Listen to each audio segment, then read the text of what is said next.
Πάμε τα Μάιλο για στήρωση, πήραμε ταξί και πάμε στην κτηνίατρό μας.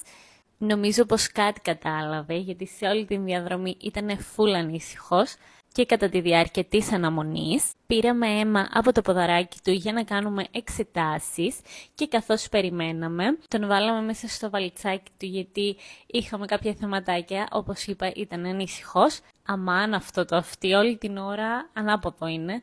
Και αφού οι εξετάσεις μας ήταν μια χαρά, ξεκινήσαμε την διαδικασία. Ο Γλυκούλης με εδώ πρέπει να έχει ζαλιστεί από την άρκωση. Τον αφήσαμε 1 ώρα στο κτηνιατρίο και μετά πήγαμε και τον πήραμε. Εδώ ήταν μόλις φτάσαμε. Φαίνεται πάρα πολύ κουρασμένος και ταλαιπωρημένος. Λογικό θα μου πείτε. Ούτε να περπατήσει δεν ήθελε, δεν είχε καν αντοχές. Βάλαμε και το κολάρο μας. Μόλις φτάσαμε σπίτι και του άπλωσα την μπάνα του, κατευθείαν ξεράθηκε στον ύπνο. Εγώ άλλαξα και πήγα στο κατάστημα. Παρ' όλα αυτά ο Γιώργος μόλις ξύπνησε με πήρε FaceTime για να τον δω. Και μόλις πήγα σπίτι τον τάισα ελαφριά, πολύ, λίγο κοτοπουλάκι, λίγο νεράκι. Πήγαμε και μία μίνι βόλτα έτσι για να ξεχαστεί και αυτή ήταν η εμπειρία μας. Φιλάκια πολλά!